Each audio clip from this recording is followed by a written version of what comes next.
Assalamualaikum warahmatullahi wabarakatuh. Baik siswa-siswi kelas 8 dimanapun kalian berada, semoga dalam keadaan sehat dan tetap semangat.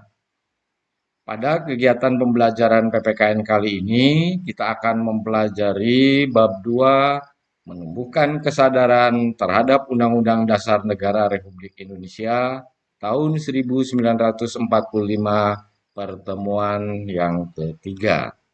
Pertemuan kali ini akan membahas sifat dan fungsi Undang-Undang Dasar Negara Republik Indonesia tahun 1945, khususnya pada materi sifat Undang-Undang Dasar Negara Republik Indonesia tahun 1945. Baik, kita mulai.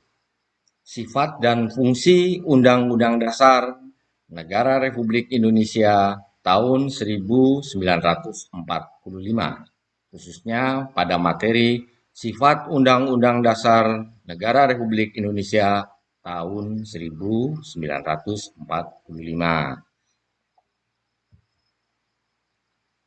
Konstitusi memiliki dua sifat, yaitu luas fleksibel atau kaku rigid, dan tertulis atau tidak tertulis.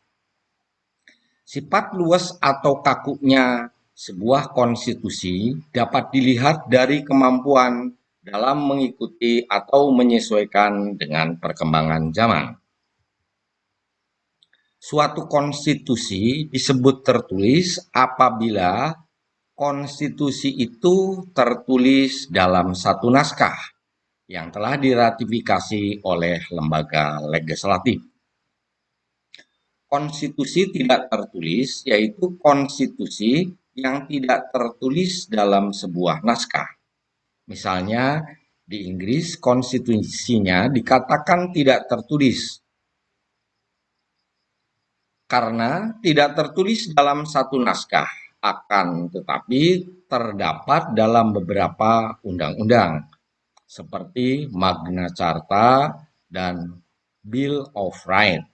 Kalau di Indonesia, konstitusi tidak tertulis atau konvensi, salah satu contohnya adalah pidato kenegaraan Presiden pada tanggal 16 Agustus.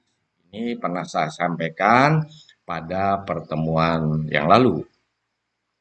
Undang-undang dasar atau konstitusi yang mudah diubah dan mampu mengikuti perkembangan zaman biasanya hanya memuat aturan-aturan pokok atau hanya memuat garis-garis besar sebagai instruksi kepada pemerintah pusat dan penyelenggara negara lainnya untuk menyelenggarakan kehidupan bernegara.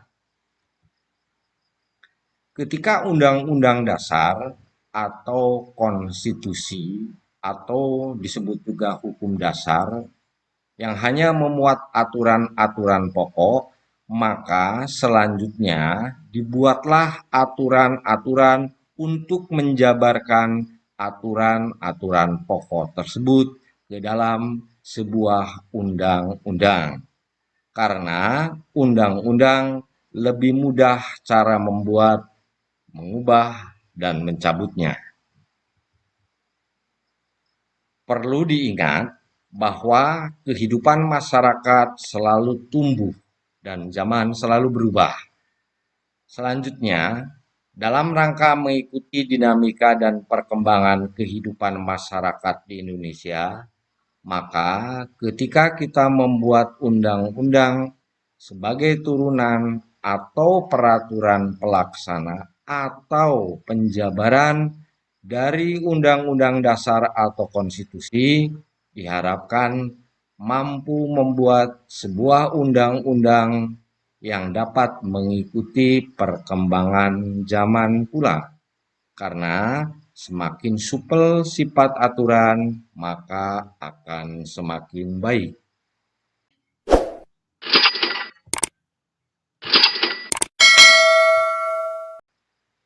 Dari pemaparan tadi, Undang-Undang Dasar Negara Republik Indonesia tahun 1945 memiliki sifat sebagai berikut. 1. Tertulis. Rumusannya jelas, merupakan suatu hukum yang mengikat pemerintah sebagai penyelenggara negara maupun mengikat bagi setiap warga negara. 2. Singkat dan supel, di mana memuat aturan-aturan, yaitu memuat aturan-aturan pokok yang setiap kali harus dikembangkan sesuai dengan perkembangan zaman, serta memuat hak-hak asasi manusia. 3.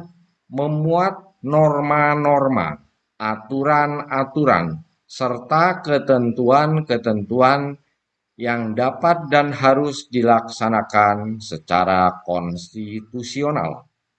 Yang terakhir, yang keempat, merupakan peraturan hukum positif yang tertinggi, juga sebagai alat kontrol terhadap peraturan perundang-undangan yang lebih rendah dalam hierarki tertib hukum di Indonesia. Demikian penyampaian materi pertemuan kali ini selesai. Mari kita simpulkan. Yang pertama, konstitusi memiliki dua sifat, yakni luas atau kaku dan tertulis atau tidak tertulis. 2. Undang-undang dasar atau konstitusi yang dikatakan fleksibel atau rigid dapat ditinjau dari dua sudut pandang, yaitu dilihat dari cara mengubah undang-undang dasar atau konstitusi tersebut dan mudah atau tidaknya dalam mengikuti perkembangan zaman. Ketiga, hukum dasar umumnya hanya memuat aturan-aturan pokok saja dan menyerahkan aturan-aturan yang menyelenggarakan aturan pokok tersebut ke dalam sebuah peraturan pelaksana di bawahnya, yaitu kalau di Indonesia salah satunya adalah undang-undang. Yang terakhir, Undang-Undang Dasar Negara Republik Indonesia tahun 1945 jika dikaitkan dengan sifat konstitusi yang luas atau kaku dan tertulis atau tidak tertulis memiliki sifat sebagai berikut. A. Undang-Undang Dasar 1945 ini adalah tertulis. B. Singkat dan supel, karena hanya memuat aturan-aturan pokok saja. C. Memuat norma atau aturan yang harus dilaksanakan secara konstitusional. Dan yang terakhir, merupakan peraturan hukum positif yang tertinggi. Demikian kesimpulan pada pertemuan kali ini. Baik, kita lanjutkan. Setelah menyimak penjelasan tadi, sebagai bahan latihan untuk mengukur tingkat pemahaman pada materi pertemuan kali ini, maka saya persilakan kalian untuk mengerjakan tugas di bawah ini. Selanjutnya, kalian kumpulkan kepada Bapak Ibu Guru sesuai dengan kesepakatan di sekolah. Soal yang pertama, apa yang dimaksud dengan hukum dasar tertulis? 2. Jelaskan bahwa suatu konstitusi memiliki sifat luas dan kaku. 3. Jelaskan Undang-Undang Dasar atau konstitusi yang dikatakan fleksibel atau rigid jika ditinjau dari cara mengubahnya. Dan yang terakhir, yang keempat, jelaskan sifat Undang-Undang Dasar Negara Republik Indonesia tahun 1945 jika dikaitkan dengan sifat konstitusi yang luas atau kaku dan tertulis atau tidak tertulis. Demikian pertemuan kali ini saya akhiri. Terima kasih atas perhatiannya dan semoga dapat bermanfaat. Amin. Wassalamualaikum warahmatullahi wabarakatuh.